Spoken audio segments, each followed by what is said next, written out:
बिस्मिल्लाहिर्रहमानिर्रहीम अल्हम्दुलिल्लाह वस्सलातु वस्सलाम अला रसूलिल्लाह ला हौला वला कुव्वता इल्ला बिल्लाह रब्बि इश्रह ली सदरी व यस्सिर ली अमरी वहलुल उक़दतम मिन लिसानी यफ़क़हू क़ौली रब्बि ज़िदनी इल्मा। अस्सलामु अलैकुम व रहमतुल्लाहि व बरकातुहू। आप सबका इस्तक़बाल है, वेलकम है इस रमज़ान के मसाइल में क्लास नंबर 7 में। सबसे पहले अल्लाह का शुक्र है, अल्लाह की तौफ़ीक़ से हम यहाँ पर पहुँचे, वरना अल्लाह की तौफ़ीक़ के बिना हम यहाँ पर पहुँचना या इस वक्त में और इस लम्हे में यहाँ तक पहुँचना हमारे लिए नामुमकिन है। ये सब अल्लाह की तरफ से है और आप सभी भाई बहनें बच्चों का शुक्रगुज़ार हैं कि आप भाइयों ने, बहनों ने, बच्चों ने ये क्लास सुनने के साथ साथ लोगों तक शेयर किया। और उसके साथ साथ सबसे बड़ी अल्लाह की नेमत हमारे जो साथ है ये है कि आज दुनिया में कितने ऐसे लोग हैं बदमाश हैं, कितने ऐसे लोग हैं चोर हैं, कितने ऐसे लोग हैं जो धोखा देते हैं, कितने ऐसे लोग हैं जो हर बुराई काम करते हैं। लेकिन जब अल्लाह के दीन की बात आती है, जब अल्लाह के दीन का हुक्म आता है, अल्लाह की बातें सुनाई जाती है, तो उससे वो महरूम हो जाते हैं। अल्लाह सुब्हानहू व तआला की ये तौफ़ीक़ से आप लोग यहाँ पर क्लास सुनते हो, और जो नहीं सुन सकते इस ऑनलाइन में, वो ऑफ़लाइन जाकर सुन लेते हो। ये सबसे पहले अल्लाह का शुक्र है। उसके बाद अल्लाह सुब्हानहू व तआला आप लोगों को जज़ाए खैर दें। तो अल्लाह सुब्हानहू व तआला उन चोरों बदमाशों को छोड़कर आप लोगों को तौफ़ीक़ देता है, आप लोगों को हिदायत का रास्ता बताता है। हम सब को हिदायत का रास्ता इसलिए बताता है, अल्लाह सुब्हानहू व तआला हमसे कुछ नेकी का काम करवाना चाहता है, या नेक काम हम कर लें, अल्लाह की जन्नत में चले जाए, ये अल्लाह सुब्हानहू व तआला हमसे चाहता है। पिछली बार हमने कुछ सवालात पढ़े थे और सवालात के साथ साथ हमने कुछ सवाल भी आपसे पूछे थे कि आपको इंशाल्लाह एक बार दोहरा दें ज़कात क्या है, और इसमें माशाल्लाह भाइयों ने, बहनों ने सही जवाब दिया। ज़कात क्या है, कुछ भी कंफ्यूज भी हो गए। ज़कात क्या है? ज़कात वो माल है जो एक साल पूरा सेविंग में होता है, उसके बाद उस पर 2.5% निकालते हैं। ज़कात जो 5 पिलर्स ऑफ इस्लाम में उसमें से एक चीज़ भी ज़कात है। ठीक है, ये बिल्कुल आसान है और इसमें कई माशाल्लाह सही लोगों ने थोड़ा उसको ज़्यादा भी लिखा, वो काबिल क़बूल है इंशाल्लाह। फ़ितराना कब अदा कर सकते हैं? फ़ितराना ईद की नमाज से पहले, एक दिन पहले, या फिर ईद की नमाज से पहले भी दे सकते हैं, एक दिन पहले या 2 दिन पहले भी दे सकते हैं। हमारे यहाँ क्या होता है बहरीन में कि जो फ़ितराना है वो क्वांटिटी बहुत ज़्यादा है, यानी आप लगा लें हज़ारों गोनी, यानी आप लगा लें 10,000, 20,000, 50,000 गोनी। तो वो ईद से पहले पहले देना नामुमकिन है, तो इसीलिए वो 2 दिन पहले, एक दिन पहले तकसीम करते हैं। ठीक है, फ़ितराना कब दे सकते हैं हमने आपको जवाब दिया। और कितने सोने और चांदी पर हमने आपको बताया था, सवाल किया था, तो 7.5 तोले सोने के ऊपर या सोना है आपके पास या उसके ऊपर है तो उसके ऊपर ज़कात है।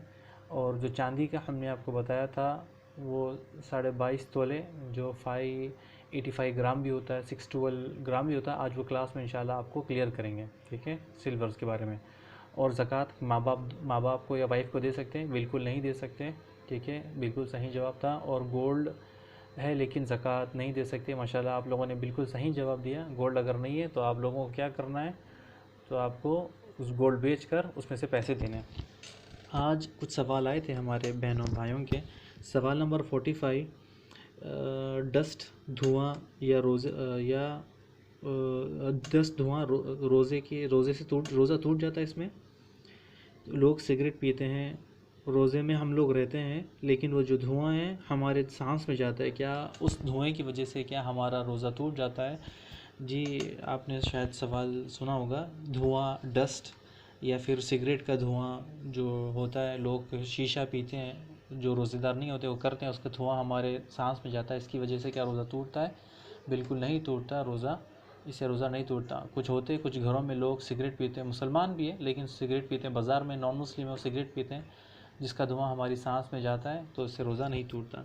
सवाल नंबर 46, रोज़े में ब्लड दे सकते हैं? जी हाँ, रोज़े की हालत में हम ब्लड दे सकते हैं, लेकिन बस कुछ उलमा में इख्तलाफात है कि दे भी सकते नहीं दे सकते हैं।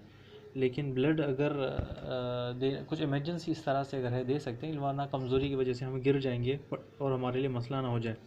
और अगर ज़ख़म की वजह से खून बाहर निकल रहा है तो कोई मसला नहीं है, उसको हम पट्टी स्टिचिंग, जिस तरह हमने लास्ट क्लास में बताया था कि स्टिचिंग करवा सकते हैं, स्टिचिंग कर सकते हैं। सवाल नंबर 47, ठीक है, एक सवाल आया था, पूरे रमज़ान में तरावी नहीं पढ़ी तो इससे क्या रोज़े पे असर पड़ेगा? जी बिल्कुल नहीं। रोज़ा फ़र्ज़ है, तरावी नफिल नमाज है, सुन्नत नमाज जिसको हम कहें या नफिल कहें, इससे रोज़े पे कोई फ़र्क नहीं पड़ता, इससे कोई मसला नहीं होता इससे। ठीक है। 48 सवाल है, बिना सहरी के रोज़ा हो जाता है? जी हाँ, बिना सहरी के रोज़ा जो हो जाता है। हमने आपको बताया था कि अगर कोई भाई या कोई बहन अलार्म रख लिया उन्होंने इशा के बाद कि मैं सहरी में उठना है और नियत कर कर सोए, तो फिर जब वो सहरी में जब उठ रहे थे अज़ान हो रही थी या फिर अज़ान हो चुकी थी, 5 मिनट हो गए थे, तो जब उठेंगे तो फिर वो नमाज़ पढ़ लेंगे, वो बिना सहरी के रोज़ा रह सकते हैं, बिना सहरी के रोज़ा होता है। लेकिन अगर किसी ने नियत ही नहीं की, ऐसे ही सो गया और ऐसे ही उठ गया, तो फिर इसका रोज़ा नहीं। आप सल्लल्लाहु अलैहि वसल्लम ने फरमाया बिना नियत के रोज़ा नहीं। ठीक है, नियत दिल के इरादे का नाम है। हाँ, अगर कोई मजबूरी की वजह से हम यानी अलार्म नहीं बजा या फिर नींद ज़्यादा हो गई इसकी वजह से, तो फिर हम बिना सहरी के रोज़ा रह सकते हैं, इसमें कोई हर्ज नहीं है। सवाल नंबर 49, रोज़ा कितनी उम्र पर फ़र्ज़ है? बच्चा और बड़ों पर। ये माशाल्लाह ये बहुत अच्छा सवाल है कि रोज़ा कितनी उम्र पर फ़र्ज़ है। अच्छा सवाल है। अगर गर्ल है, अगर उसको मेंसेस स्टार्ट हो गए तो उसका मतलब उस पर रोज़ा फ़र्ज़ है। अक्सर जो उम्र होती है वह 9, 10, 12, 13 साल में बालिग हो जाते हैं, तो उस पर रोज़ा फ़र्ज़ हो जाता है। और इसी तरह ये गर्ल का था। और बॉय को क्या होता है कि ज़ेर नाफ के बाल आ जाते हैं, 10, 11, 12 इसमें बालिग हो जाते हैं। अक्सर इसमें बच्चे बालिग हो जाते हैं। हमें ऐसे इंतज़ार करना नहीं चाहिए कि वेट कर ले, अभी बच्चा है, अभी बालिग नहीं हुआ, वेट कर ले। माँ बाप को पता चल जाता है कि बच्चा कब बालिग हुआ, बच्ची कब बालिग हुई, ये माँ बाप को आसानी से पता चल जाता है। बच्चों को हमें 6 साल 7 साल की उम्र से ही फ़र्ज़ कामों की आदत डालनी चाहिए। ठीक है, 6 साल 7 साल या 8 साल हो गए, उनको फ़र्ज़ कामों की आदत डालनी चाहिए। क्यों? हमारे लिए ज़रूरी है कि हम उनको जब आदत पड़ जाए, हमारे लिए हमारे साथ साथ आदत पड़ जाए उनको कि फ़र्ज़ कामों की बिल्कुल, कि जब भी फ़र्ज़ काम अगर उनके ऊपर 10 साल हो गई मुद्दत, तो अगर मिसाल के तौर पर आप सल्लल्लाहु अलैहि वसल्लम ने फरमाया कि जब बच्चा 10 साल का हो जाए उसे सज़ा दो नमाज़ नहीं पढ़ने पर। अभी क्या हो गया, सज़ा देने का मतलब क्या हो गया, यानी उसके ऊपर नमाज़ फ़र्ज़ हो गई, उस पर नमाज़ फ़र्ज़ हो गई। तो जब वो आदत, अक्सर होता है क्या, लोग बाद में 10, 12, 15 साल हो जाते हैं, उनको पता ही नहीं चलता कि फ़र्ज़ है या अभी वो समझने में होते हैं फ़र्ज़ या नहीं, उसमें बड़ा मसला हो जाता है। ठीक है, तो ये हमारे लिए ज़रूरी है कि आप सल्लल्लाहु अलैहि वसल्लम की हदीस को देख ले कि आप सल्लल्लाहु अलैहि वसल्लम ने क्या फरमाया कि जब बच्चे 10 साल के हो जाए तो उन्हें नमाज के लिए मारो, सज़ा दो। और हदीस में क्या आता है कि बच्चे की एज 10 जब पहुंच गई, उनके बिस्तर अलग अलग कर दो, यानी उनके बिस्तर अलग अलग कर दो, क्योंकि माँ बाप को पता चल जाता है कि बच्चियाँ बालिग हो गए। सवाल नंबर 50, रोज़े में हिजामा कर सकते हैं? जी, इसमें बहुत सारे इख्तलाफात है उलमा में, कि थोड़े कहते हैं कि हाँ कर सकते हैं, थोड़े कैसे कहते हैं नहीं। उलमा कहते हैं कि हिजामा से कमज़ोरी होती है रोज़े में। रोज़ा आखिरी में होता है क्या है कि इतना कमज़ोर हो जाता है इंसान, आखिरी में रोज़ा तोड़ देता है, यानी इतना कमज़ोर होता है, उससे पानी की शिद्दत होती है, चक्कर आने लगती है, चल नहीं सकता, फिर नहीं सकता, यानी किसी से, हत्ता कि कुछ लोग होते हैं बात भी नहीं कर सकते, वो क्या करते हैं, रोज़ा तोड़ देते हैं। तो इसीलिए हमें ज़रूरी है कि हम ऐसी चीज़ों से परहेज़ करें। ठीक है, हिजामा वाली। सवाल नंबर 51 है कि रोज़े में एक्सरसाइज कर सकते हैं? अल्लाह अकबर, ये आपने ये बहुत परेशानी वाला सवाल कर दिया। मैं ख़ुद परेशान हूँ कि मेरा ख़ुद सवाल है वो जो भाई बहनों से, एक्सरसाइज करने वालों से, कि वो एक्सरसाइज कैसे कर लेते हैं, इतनी एक्सरसाइज माशाल्लाह, वॉक कर लेते हैं, जॉगिंग कर लेते हैं, एक्सरसाइज कर लेते हैं, माशाल्लाह इनको इतना स्टैमिना कहाँ से मिलता है पता नहीं। मेरा ख़ुद उनसे सवाल है कि हमें भी कुछ टिप दें कि हम भी एक्सरसाइज करें इफ़्तार से पहले। हमारी तो हालत डाउन हो जाती है, हम आप हो सकता है माशाल्लाह आप लोगों की भी हालत डाउन हो जाए कि एक्सरसाइज लोग कैसे करते हैं। हमें खुद ही कोई टिप दें कि हम एक्सरसाइज कैसा करें। सवाल नंबर 52, रोज़े में आइस में, नोज़ में ड्रॉप डाल सकते हैं? जी हाँ, रोज़े की हालत में आँख में ड्रॉप डाल सकते हैं और नोज़ में, ईयर में ड्रॉप डाल सकते हैं। ऐसी ड्रॉप जिससे हमारा रोज़ा टूटे नहीं, जिससे हमारी भूख मिटे नहीं, इसकी वजह से हम क्या कर सकते हैं, हल्का फुल्का जैसे नाक बने उसमें ड्रॉप डाल सकते हैं, आँखों में, कान में ड्रॉप डाल सकते हैं। ठीक है। सवाल नंबर 53, शब क़दर क्या है और कब है? माशाल्लाह ये भी बहुत अच्छा सवाल है, इंशाल्लाह उसको भी क्लियर कर देते हैं। शब क़दर 1000 महीनों से अफजल है, और जो शब क़दर है उसमें हर साल जब आप सल्लल्लाहु अलैहि वसल्लम थे तो जिब्राइल अलैहिस्सलाम दिन में 1 बार 2 बार ज़्यादा बार आते थे, जितनी बार होते थे आप सल्लल्लाहु अलैहि वसल्लम के पास जिब्राइल अलैहिस्सलाम आते थे। लेकिन जब से आप सल्लल्लाहु अलैहि वसल्लम चले गए, जिब्राइल अलैहिस्सलाम सिर्फ़ कब आते हैं? शब क़द्र की एक रात में जिब्राइल अलैहिस्सलाम फ़रिश्तों के साथ, रूहुल अमीन जो है फ़रिश्तों के साथ ज़मीन पर आते हैं। साल में एक बार, यानी साल की एक रात में वो एक बार आते हैं। और वो कब, कौन सी रात है? वो शब क़द्र है, लैलतुल क़द्र है। ठीक है, वो एक रात जिब्राइल अलैहिस्सलाम आते हैं हमारे पास। और इसमें फ़रिश्ते भी आते हैं, फ़रिश्तों का भी नाजिल होता है। हत्ता कि आप सल्लल्लाहु अलैहि वसल्लम फरमाते हैं कि ज़मीन पर बारिश भर गई, यानी एक उंगली बराबर भी जगह नहीं होती इतनी बाकी कि फ़रिश्तों इतनी ज़्यादा तादाद में फ़रिश्ते नाजिल होते हैं इस रात में। ठीक है, और इस जो शब क़द्र के बारे में सवाल है, इसी रात में कुरान करीम नाजिल हुआ। और जो ये रात है वो मगरिब से शुरू होती है फ़जर तक। हमारे पास लोग क्या करते हैं, 10-11 बजे शुरू करते हैं, लेकिन ये जो रात है वो मगरिब से शुरू होती है और तुले फ़जर तक है। ठीक है, ये और ताक़ रातें कौन सी हैं, हमने इंशाल्लाह वो आप ने बताया कि 21, 23, 25, 27, 28 ये ऑड नाइट्स हैं। ठीक है, ये ऑड नाइट्स हैं, ये कोई भी एक रात में से हो सकती है। कोई अगर कहे कि हम 27 में मनाएंगे तो आप 27 मनाएं, हो सकती है वो शायद 21 हो, 23 हो, 25 हो, कोई भी हो, तो आप पूरे के पूरे 10 दिन जगह, आपको उसका भी अजर मिलेगा, उस रात का भी अजर मिलेगा, आपके लिए फ़ायदा हो जाएगा। सवाल नंबर 54, दूसरों के लिए दुआ करने का फ़ायदा हमें क्या मिलता है? माशाल्लाह, ये बहुत अच्छा सवाल है। जिसने भी सवाल किया माशाल्लाह बहुत अच्छा सवाल है। सवाल फिर से पढ़ दूँ, दूसरों के लिए दुआ करने का हमारे लिए क्या फ़ायदा है? आप सल्लल्लाहु अलैहि वसल्लम फरमाते हैं कि जब आप दूसरों के लिए दुआ करते हो, वैसे ही सेम दुआ फ़रिश्ता आपके लिए दुआ करता है। यानी आप किसी की हेल्थ के लिए दुआ करते हो, अपने माँ बाप के लिए, पड़ोसियों के लिए, रिश्तेदारों के लिए, भाई के लिए, या किसी ग़ैबाना किसी के लिए दुआ करते हो उनकी हेल्थ के लिए, तो फ़रिश्ता आपके लिए दुआ करता है हेल्थ के लिए। अगर आप किसी के माल के लिए दुआ करते हो, अल्लाह सुब्हानहू व तआला आपके माल के फ़रिश्ते आपके माल के लिए दुआ करते हैं अल्लाह से। आप किसी के घर के लिए दुआ करते हो, जन्नत के लिए दुआ करते हो, जहान से बचने के लिए दुआ करते हो, तो वैसे ही दुआ फ़रिश्ते आपके लिए दुआ करते हैं जो आपने दूसरे अपने भाई या बहन के लिए दुआ की। और हमें ज़रूरी है कि हम दुआ करते रहे। अगर कोई सामने से एम्बुलेंस जाती है तो हम दुआ करें कि अल्लाह इसको शिफ़ा दे। अगर कोई हॉस्पिटल में हम गुज़रते हैं तो अल्लाह हॉस्पिटल वालों को शिफ़ा दे। जब हम दुआ करते हैं कि हज़ारों जो लोग हैं आप उनके लिए दुआ करें, और वैसे ही दुआ फ़रिश्ते आपके लिए करते हैं। अगर कोई नॉन मुस्लिम है तो अल्लाह सुब्हानहू व तआला उसको हिदायत दे। ऐसा आप दुआ करें कि अल्लाह अगर कोई हिदायत का मुस्तहिक़ है तो उसको हिदायत दे, या तो फिर अगर कोई मुसलमान है तो अल्लाह उसको शिफ़ा दे। ऐसे दुआ करते चले जाएँ, आपके लिए माशाल्लाह अजर ही अजर है। कभी भी दुआ आप कर सकते हैं, कोई भी हालत में। सवाल नंबर 55, फ़ितरा कब दे सकते हैं? ये हमने अब बता दिया, ईद से पहले पहले दे सकते हैं, और कैश में, सिर्फ कैश नहीं दे सकते हैं, हमने आपको बता दिया इसका पूरा डिटेल। ठीक है। सवाल नंबर 56, रोज़े के फूल पहनाना रोज़ा रखाई सही है? अल्लाह अकबर।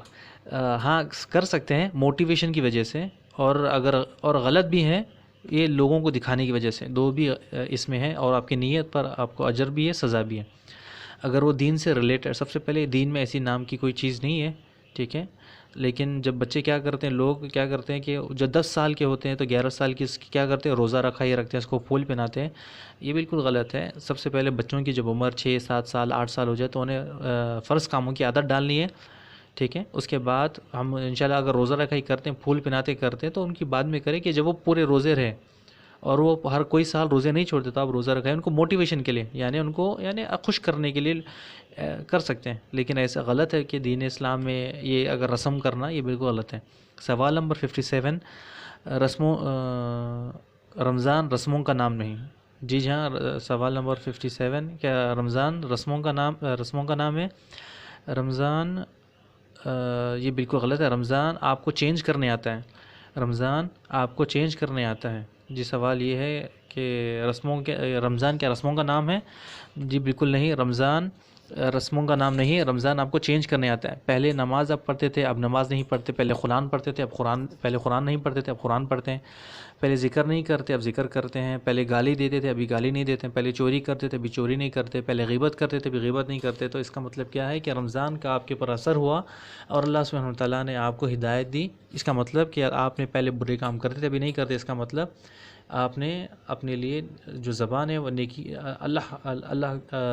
अल्लाह की बातें करने के लिए खोली और बुरे कामों से परहेज़ किया, तो आपके ऊपर रमज़ान का असर हो गया। और रमज़ान इसीलिए आया था कि आपको चेंज कर दे, और आप चेंज हो गया माशाल्लाह। सवाल नंबर 58, बाज़ार में गाने होते हैं, म्यूज़िक है, तो हम क्या करें? हम पर क्या गुनाह है? अल्लाह जी, ये भी एक बड़ा मसला है। अल्लाह के नबी सल्लल्लाहु अलैहि वसल्लम जहाँ पर गाने मौसीकी होती है वहाँ पर कान में उंगली डालकर वहाँ से तेज़ तेज़ दौड़ते। क्यों? क्योंकि ऐसी जगह अल्लाह का अज़ाब होता है। तो हमें परहेज़ करना चाहिए बाज़ारों में कि कम से कम बाज़ार में जाएं। आजकल तो फ़ैशन है कि बाज़ार में जाना है, लेकिन कम से कम परहेज़ करें कि हमें बाज़ार कम जाए कुछ ज़रूरी वक्त में। सवाल नंबर 59, स्कूल में टीचर मर्द हैं, क्या उनसे हम तालीम हासिल कर सकते हैं? जी हाँ, बिल्कुल, उनसे हम तालीम हासिल कर सकते हैं, लेकिन पर्दा हो, ठीक है, पर्दे के साथ। अगर पर्दा नहीं है तो आपको ज़रूरी नहीं है तालीम हासिल करने के लिए, आप घर बैठे बैठे हासिल करें।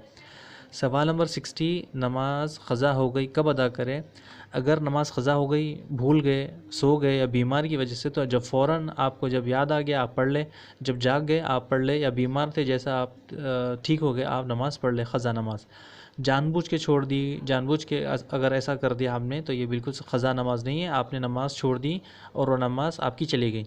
जानबूझकर फ़ोन देख रहे थे, जानबूझकर पिकनिक में कर रहे थे, जानबूझकर कुछ दूसरा काम कर रहे थे, तो ये नमाज़ आपकी नहीं हुई। आपके अगर भूल चूक से अगर है वो आपके लिए नमाज क़ज़ा अदा कर सकते हैं। सवाल नंबर 61, ईद पर ईदी बड़ों को ज़्यादा छोटों को कम, क्या ये इंसाफ़ है? अल्लाह अकबर, ये किसी बच्चे का सवाल है। माशाल्लाह, सही है सवाल, अच्छा माशाल्लाह, सही सवाल भी सही है। ईदी मोहब्बत है, ठीक है, ईदी मोहब्बत है।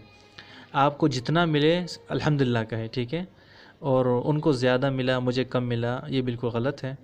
तो और बड़ों के लिए ज़रूरी है कि वो जब ईदी दे तो छुपा कर दे, एनवेलप में, लिफाफे में, उनको कवर करके दे, किसी टॉयज़ में, किसी में भी डाल कर दे, लेकिन बताए नहीं किसको कितना मिला। अब जब वो आपस में देख लेते हैं तो उनको भी बराए कि आप किसी को ना बताए, ये भी कर ले, और ईदी सबको या तो एक रहे या तो फिर छुपा के दे, किसी को पता ना चले। सवाल नंबर 62, रमज़ान में शैतान क़ैद हो जाता है फिर भी लोग बुरे काम करते हैं। जी, अच्छा सवाल है कि रमज़ान में शैतान क़ैद हो जाते हैं फिर भी लोग बुरे काम करते हैं। तो सुने, ऐसे लोग शैतान के चेले या शैतान के एजेंट होते हैं। शैतान ऐसे लोगों को लाइन पर लगा देता है कि रमज़ान हो या ईद हो, दिन हो या रात हो, उन्हें फ़िक्र ही नहीं, बुरे काम में जो थे वो बुरे काम करते रहते हैं, वो छोड़ते नहीं। यानी ग़ीबत करते हैं, चोरी करते हैं, झूठ बोलते हैं, धोखा देते हैं, शिर्क करते हैं, फ़रेब करते हैं, गुनाह के काम करते हैं। ऐसे लोगों के लिए रमज़ान में कोई क़दर नहीं, ऐसे लोगों के लिए रमज़ान में कोई, उनको रमज़ान की कोई क़दर नहीं है उनके लिए, ठीक है। तो उनके लिए सिर्फ रमज़ान क्या है, रमज़ान पहले भी आता था, अभी भी आता है, जैसे उनको वक्त बस गुज़रता है। यानी रमज़ान पहले भी आता था, अभी भी आता है, उनको कोई फ़िक्र नहीं। और ऐसा भी होता है कि रमज़ान पहले जो लोग, हमारे घर की जो औरतें हैं, उनके किचन पहले भी जो था, रमज़ान से पहले पूरा किचन में वक्त गुजरता था, और रमज़ान में भी उनका सारा वक्त किचन में गुजरता है। तो उन्होंने भी रमज़ान की क़दर नहीं की, क्योंकि रमज़ान आया था उनको चेंज करने के लिए, ना उन्होंने ख़ुद को चेंज किया ना दूसरों को चेंज किया। सवाल नंबर 63, रोज़े में सर या जिस्म के बाल कट कर सकते हैं? हाँ, ये भी अच्छा सवाल है माशाल्लाह, कि जी हाँ, रोज़े की हालत में जिस्म के बाल, कहीं के भी सर के बाल कहीं के भी कट कर सकते हैं, कोई हर्ज नहीं, इससे रोज़ा नहीं टूटता। सवाल नंबर 64, घर हो तो उसकी ज़कात के बारे में बताएं। अच्छा माशाल्लाह, थोड़ा आपको एक्सप्लेन में बताते हैं और डिटेल में बताते हैं, डीप में, आपको इंशाल्लाह आपको बहुत आसानी से पता चल जाएगा, ठीक है। एक आसान फार्मूला बता देते हैं आपको, जिससे आपको पता चल जाएगा कि ज़कात इन चीज़ों पर है या नहीं, ठीक है। एक आसान फार्मूला बता देते हैं आपको, जो ज़ाती इस्तेमाल की चीज़ें हैं उस पर ज़कात नहीं, जो ज़ाती, मिसाल के तौर पर आपको देते हैं, जो ज़ाती चीज़ें आप इस्तेमाल करते हो उस पर ज़कात नहीं। मिसाल के तौर पर घड़ी, कपड़े, परफ्यूम, कार, घर, विला, बिल्डिंग, बंगलो, एक्स्ट्रा घर, extra plot, flats, extra flat, कारें, यानी कार और कारें, यानी कार, बहुत ज़्यादा कारें जो हम रेंट पे देते हैं, और घोड़े, शौक़ के लिए हमने गाय, बैल, बकरियां पाली हैं, इन सब पर ज़कात नहीं, ठीक है। क्लियर कर दिया आपको कि इन सब पर ज़कात नहीं, नो, समझ गए आप। अब आपको फार्मूला बताते हैं कि किस तरह आपको देखना है। ये सब आपकी ज़ाती चीज़ें हैं, अगर आपको इन चीज़ों में से इनकम आ रही है, यानी आपको इनके घर से, जानवरों से, या फिर कारों से, बिल्डिंग से ज़कात पैसे आ रहे हैं और पैसे पूरे 365 डेज़ उस पर सेविंग हो गई, और आपको अब क्या करना है, आपको उस पर ज़कात देनी है। जब उसकी आपकी निसाब तक पहुंच गए आप, निसाब यानी 612 ग्राम चांदी के बराबर अगर पहुंच गए आप, तो इसके ऊपर आपको ज़कात देनी है। क्या करनी है, यानी अगर आपके पास एक्स्ट्रा फ्लैट, एक्स्ट्रा घर, ये सब चीज़ें, और वो आपकी इनकम आ रही है और आपने वो पूरा साल उसको पहले जमा कर लिया, और उसके बाद आपके ऊपर पूरा साल वो सेविंग में था, तो फिर आपको क्या करना है, आपको उस पर ज़कात देनी है। ठीक है। और चांदी कितनी है आपके पर बराबर, चांदी के बारे में आता है कि अलग अलग किताबों में अलग अलग ग्राम मौजूद हैं। कहीं पर 585 ग्राम है, कहीं पर 612 ग्राम है, कहीं पर 520 ग्राम है। वैल्यू चेंज होते रहती है। ठीक है, वैल्यू चेंज होते रहती है। तो ज़कात फ़र्ज़ है, हमें जो लिस्ट है, जो नीचे वाला है, उसको चॉइस करें, यानी 585 ग्राम या फिर 612 ग्राम, आप जिसे भी आपके लिए हो, आप इस पर यानी आपके पास जो माल है इसके बराबर हो गया तो आप उसके हिसाब से 2.5% निकाल सकते हैं। चांदी के तोले का हिसाब जो होता है कितने हैं, 52.5 तोले, यानी 52.5 ग्राम होता है। ठीक है। अगर आपकी जो सेविंग है यानी 585 ग्राम है, यानी 52.5 तोले हैं, तो आपकी जो सेविंग अगर यहाँ तक पहुँच गई, सेविंग में है, तो आपको क्या देना है, 2.5% ज़कात देना है। ठीक है, थोड़ा आपको डीपली बता रहे हैं ताकि आपको समझ में आ जाए।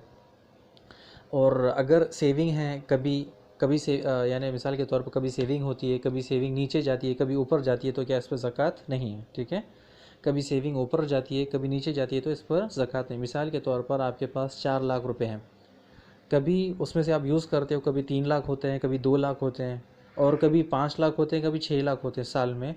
तो इसमें पूरे साल आप देख रहे हो कि पूरा साल ऐसा ही ऊपर नीचे हो रहा है, तो इस पर ज़कात फ़र्ज़ नहीं। ठीक है, आपके ऊपर ज़कात फ़र्ज़ नहीं। ज़कात सेविंग पर फ़र्ज़ है, यानी पूरा साल आपने वो पैसों को टच ही नहीं किया, तो उसके ऊपर ज़कात फ़र्ज़ है। ठीक है, और हमने आपको बिल्कुल आसान फार्मूला बता दिया। अगर आपको समझ में ना आए तो ऑडियो को दोबारा सुन ले, इंशाल्लाह आपको समझ में आ जाएगा। बिल्कुल क्लियर है। ठीक है, बिल्कुल क्लियर है। अगर आपको समझ में ना आए तो आप दोबारा सुन ले, इंशाल्लाह उसमें आपको क्लियर ऑडियो में आपको समझ में आ जाएगा। और सवाल नंबर 65, औरतें घर में ताख़रात में इबादत कैसे करें। लोग मखसूस तरीक़ा बना लेते हैं जगने की रातों के लिए, नमाज की 100 रखते हैं, ख़ज़ाए उम्री एक्सेट्रा, और एक रात में 50 टाइम खुल और तीसरा कलमा। क्या ये सही है, इसके बारे में बताएं। माशाल्लाह, ये बहन का या भाई का जो सवाल है वो बहुत अच्छा सवाल है। इससे होता क्या है कि बहुत लोगों के जो भाई या बहनों के इल्म में कमी होती है, वो इल्म के इल्म में इजाफ़ा भी हो जाता है, और उनके जो मामला थे वो ठीक भी हो जाती हैं। सवाल को हल करते हैं एक हदीस के साथ। एक हदीस सुनाते हैं आपको, मन आमिला अमलन लैसा अलैहि अमरुना फहुव रद्दुन। जिसने दीन में ऐसा अमल किया जिसका हुक्म अल्लाह के नबी सल्लल्लाहु अलैहि वसल्लम ने नहीं दिया, ऐसा अमल मरदूद है, नाकाबिल क़बूल है। ठीक है, क्या है कि ऐसा अमल जिसका हुक्म अल्लाह उसके रसूल ने नहीं दिया, वो अमल मरदूद है और नाकाबिल क़बूल है। यानी ये चीज़ें बिदअत में शुमार होती है, ये चीज़ें बिदअत में शुमार होती है। कि ये नमाज में नमाज क्या करते हैं लोग कि 100 रखते हैं, पढ़ते हैं, ख़ज़ाए उम्री करते हैं, और रकत में जो 100 खुल है या 30 खुल है या 50 खुल है, और जो तीसरा कलमा है, और दुआओं जो सजदे और रुकू में कसरत से दुआएं करते हैं, ये बिल्कुल बिदात है। इससे दीन से कोई रिलेटेड नहीं है, और ये जो चीज़ें हैं वो बिल्कुल दीन इस्लाम से बाहर है, और ये करने की बिना पर इसको गुनाह भी है और इसको जहन्नम में भी जाना पड़ेगा। हमने आपको एक पहले हदीस भी सुनाई होगी, जब आप सल्लल्लाहु अलैहि वसल्लम के पास जब आप सल्लल्लाहु अलैहि वसल्लम सब ये लोगों को, जो उम्मत को जामे कौसर पिलाएंगे, क़यामत वाले दिन जामे कौसर पिलाएंगे, जब लोग आएंगे आप सल्लल्लाहु अलैहि वसल्लम कहेंगे आओ मेरे उम्मती, आओ उम्मती, फरिश्ते उनको वहीं पर रोक देंगे और उनको सर के बल घसीटते हुए ले जाएंगे। आप सल्लल्लाहु अलैहि वसल्लम कहेंगे कि फ़रिश्तों रुको, ये मेरा उम्मती है, ये मेरा उम्मती है। तो फरिश्ते कहेंगे अल्लाह के नबी सल्लल्लाहु अलैहि वसल्लम, जब आप दुनिया से चले गए तो ये आप जाने के बाद दुनिया में बिदातें ईजाद करते हैं, उस पर अमल करते हैं। तो आप सल्लल्लाहु अलैहि वसल्लम कहेंगे सुखन सुखन, इनको मेरी नज़रों से ले जाओ, मेरी नज़रों से दूर करो। यानी शख्स ऐसा काम अमल करना जो दीन से रिलेटेड नहीं है, दीन समझ के करना, ये बिदात है, और उसका गुनाह भी ये है कि वो जहन्नम में भी जाएगा, और आप सल्लल्लाहु अलैहि वसल्लम उसको जामे कौसर भी नहीं पिलाएंगे। सवाल नंबर 66, औरतों पर ईद की नमाज वाजिब है? अच्छा सवाल है। और अगर है तो कैसे अदा करें, इसका वक्त और तरीक़ा बताएं। तो माशाल्लाह पहले सवाल को हल करते हैं, ठीक है, हदीस की रोशनी में। आप सल्लल्लाहु अलैहि वसल्लम की एक हदीस है, ईद की नमाज के लिए औरतों को भी ईदगाह जाना चाहिए। उम्मे अतिया से रिवायत करती हैं, आप सल्लल्लाहु अलैहि वसल्लम ने हुक्म दिया कि दोनों ईदों में हैज़ वाली औरतें, पर्दानशीन वाली औरतें ईदगाह आए, ठीक है, ईदगाह में जाए, ताकि वो मुसलमानों के साथ नमाज में और दुआ में शरीक हों, ठीक है। ठीक है, और जो हैज़ वाली औरतें वो नमाज नहीं पढ़ेगी, ठीक है, वो हैज़ वाली औरतें नमाज नहीं पढ़ेगी, बस वो फिर सिर्फ जाएंगी। और हत्ता कि अगर फिर ये भी सवाल किया कि आप सल्लल्लाहु अलैहि वसल्लम से कि आप सल्लल्लाहु अलैहि वसल्लम किसी के पास चादर नहीं है, ओढ़नी नहीं है, तो वो क्या करेंगे, दूसरों की ओढ़नी में, दूसरों की चादर में वो मस्जिद आएंगी और मुसलमानों के साथ नमाज़ पढ़ेंगी, या तो फिर उनकी दुआ में शरीक रहेगी, ठीक है। और अगर आपको जाने के लिए ट्रांसपोर्ट नहीं है, जाने के लिए आपको ले जाने वाला कोई नहीं है, तो फिर आप घर में नमाज़ पढ़ सकते। जिस तरह हमारा कोरोना में 2 रकात नमाज हम घर में पढ़ते थे, इसी तरह घर में पढ़ सकते हैं, हमारे हर्ज नहीं है, ठीक है। औरतें अगर जा सकती है तो जा सकती हैं, अगर नहीं जा सकती है तो वो घर में नमाज़ पढ़ सकती हैं, ठीक है। और सवाल थोड़ा सा आपको, और इसका वक्त क्या है, तो आप ये देखिए कि आप सल्लल्लाहु अलैहि वसल्लम इशराक़ से 1.5 घंटा बाद, या फिर आप लगा ले अगर टाइम मगरिब फ़जर की नमाज के 1.5 घंटे के बाद, सूरज निकलने के बाद, जो इशराक़ है उसके निकलने के साथ साथ नमाज वक्त शुरू हो जाता, ज़वाल के बाद तक होता है। ज़वाल यानी ज़वाल किसको कहते हैं, सूरज सर के ऊपर से गुज़र जाता है, सब ज़वाल के बाद है। कोई तो उसको तकरीबन असर तक लेके जाते हैं। तो बेहतर है कि अव्वल वक्त में पढ़ लें। आप सल्लल्लाहु अलैहि वसल्लम अव्वल वक्त में पढ़ लेते थे इसको, तो हमारे लिए भी बेहतर है कि हम 7 बजे, 7:30 बजे और 8 बजे, 9 बजे, जिस तरह भी हमारे लिए, 10 बजे अगर पढ़ने के लिए आसान हो तो हम पढ़ लें, हमारे लिए आसान हो। और या तो ईद की नमाज़ पढ़ ले, जब अगर ईद जुमा के दिन आती है तो या तो ईद की नमाज़ पढ़ ले, में तो जुमा की नमाज़ पढ़ ले मर्दों के लिए, ठीक है। ईद के लिए नमाज़ पढ़ ले या तो जुमा की नमाज़ पढ़ ले, दोनों में से एक नमाज़ हम पढ़ लें, ठीक है। और इसके साथ साथ ये भी सवाल था कि कितने रखते हैं, ठीक है, इसी सवाल में कि कितनी, इसका तरीक़ा क्या है, तरीक़ा क्या था इसका। तो माँ आयशा रज़ी अल्लाह तआला की हदीस है, अब्दुल्लाह इब्न अब्बास की हदीस है कि इसमें जो रखते तकबीरात है वो मुख्तलिफ़ है, थोड़े आगे पीछे भी हो सकती है, थोड़ी कम भी है, थोड़ी ज़्यादा है। जो मशहूर मारूफ़ है वो बता देते हैं आपको आसानी से इंशाअल्लाह, ठीक है। नमाज शुरू करने से साथ साथ क्या कहेंगे, अल्लाहु अकबर, फिर हम सना कहेंगे, सना के साथ 7 तकबीरात पढ़ेंगे। सूरह फातिहा से पहले 7 तकबीरात, यानी सबसे पहले तकबीर हमने क्या कर दी थी, अल्लाहु अकबर, सना पढ़ लिया, उसके बाद 7 तकबीरात कहेंगे, हाथ उठाएंगे, हाथ छोड़ देंगे, हाथ उठाएंगे, हाथ बन ले, दोनों तरीक़ा सही है, या तो आप हाथ बांध ले, हाथ छोड़ दे, जैसा आपको ठीक है। ये सूरह फातिहा से पहले करना है, ठीक है, सूरह फातिहा से पहले करना है। उसके बाद जब पहली रकात पूरी हो जाएगी, उसके बाद 2 सजदे पूरे होने के बाद जब उठेंगे दूसरी रकात के लिए, तो वहाँ पर हमें 5 तकबीरात कहना है। जब रुकू से उठेंगे तो 1 हो जाएगी, उसके बाद 5 करनी है, तो यानी 6। तो यानी आप सल्लल्लाहु अलैहि वसल्लम से 12 तकबीरात साबित है कि ये सारे कब है, सूरह फातिहा से पहले, ठीक है, सूरह फातिहा से पहले, यानी 12 रकात जो है, 12 रकात में 6 पहले, पहली रकात में 6 दूसरे, और उसका जो मशहूर मारूफ वो भी है कि अल्लाहु अकबर करे, अल्लाहु अकबर कहे, सना पढ़ ले, सना के साथ 7 बार तकबीरात पढ़े, ठीक है। उसके बाद सूरह फातिहा के बाद कोई भी ज़म्मी सूरा, उसके बाद रुकू सजदा, उसके बाद फिर सजदे से जब उठेंगे तो फिर उसके बाद हम 6 तकबीरात कह सकते हैं। 6 तकबीर के बाद फिर सूरह फातिहा, फिर कोई भी ज़म्मी सूरा, फिर रुकू, फिर सजदा, फिर सलाम फेर दे। ये हमारे लिए आसान तरीक़ा है, हमने आपको बता दिया ईद की नमाज़ का। इसी के साथ जो आज की क्लास थी हमारी ख़त्म होती है। बारकल्लाहु फ़ीक व जज़ाकुमुल्लाह खैर। अल्लाह सुब्हानहू व तआला आप लोगों को जज़ाए खैर दे। और हमारी जो नई क्लास शुरू होने वाली है, जिस तरह आपको बताया कि हमारे तहारत के मसाइल क्लास ख़त्म हो गई और नमाज के मसाइल शुरू होने वाले संडे से, तो आप भाइयों बहनों से गुजारिश है कि अपनी क्लास को शेयर करें। ये क्लास आपकी है और आप जिस तरह मैं ज़िम्मेदार हूँ, आप भी ज़िम्मेदार हो, जितना मुझे भी अजर है आपको भी उतना है सुनने का और आगे फैलाने का। तो आप दूसरों को भी दावत दें। आप सल्लल्लाहु अलैहि वसल्लम फरमाते हैं, सल्लू कमा रअयतुमुनी उसल्ली, जिस तरह मैं नमाज़ पढ़ता हूँ उसी तरह तो नमाज़ पढ़ो। और जब आप किसी को दावत देते हो तो उनको कहे कि आप जो नमाज़ पढ़ते हो वो सुन्नत के मुताबिक है या नहीं है। अगर आपकी नमाज़ सुन्नत के मुताबिक है तो अल्लाह सुब्हानहू व तआला उसको कबूल करेगा। अगर सुन्नत के मुताबिक नहीं है तो क़यामत के दिन अल्लाह सुब्हानहू व तआला नमाज़ें मुँह पर फेंक देगा। और जो तरीक़ा है, लोग अक्सर छोटी मोटी गलतियाँ उसमें करते हैं, जिस तरह तहारत में करते हैं। तो इंशाअल्लाह नमाज के मसाइल में हम नमाज का तरीक़ा वो सीखेंगे जो अल्लाह सुब्हानहू व तआला ने जिब्राइल अलैहिस्सलाम को हुक्म दिया। जिब्राइल अलैहिस्सलाम ने आप सल्लल्लाहु अलैहि वसल्लम को नमाज का तरीक़ा बताया। हम वही नमाज इंशाअल्लाह यहाँ पर पढ़ाएंगे नेक्स्ट संडे से। तो आप सबसे गुजारिश है, रिक्वेस्ट है कि आप इसको आगे भी बढ़ाएं, ख़ुद भी सुने और लोगों को में भी इजाफ़ा करें। और कुछ भाइयों बहनों को हमने पहले ही बता दिया तो वो दोबारा इनको सुने, ताकि इसमें आप लोगों के लिए हमने शॉर्ट में बताया था। तो इंशाल्लाह इसमें और मज़ीद डिटेल्स और इसे मोर डिटेल्स के साथ आपके सामने लेकर आए कि नमाज के फ़ज़ाइल भी है, नमाज के आदाब भी है, नमाज के शुरूत भी है। ये सारे सब चीज़ इंशाल्लाह नमाज के हैं। और जब आपको दावत देना है तो आप इसमें से नोट कर ले, इसको लिख ले, याद कर ले। फिर जब आप किसी को दावत देते हो तो उनको बताएं कि आपकी नमाज का तरीक़ा वो तरीक़ा है जो जिब्राइल अलैहिस्सलाम ने बताया। ये सवाल उनसे करें तो वो ख़ुद परेशान हो जाएंगे कि नमाज का तरीक़ा जिब्राइल अलैहिस्सलाम ने, तो आप उनको बताएं वो तरीक़ा जो जिब्राइल अलैहिस्सलाम ने, हम वो सीखते हैं तो हम आपको भी दावत देते हैं कि आप भी वो सीखें।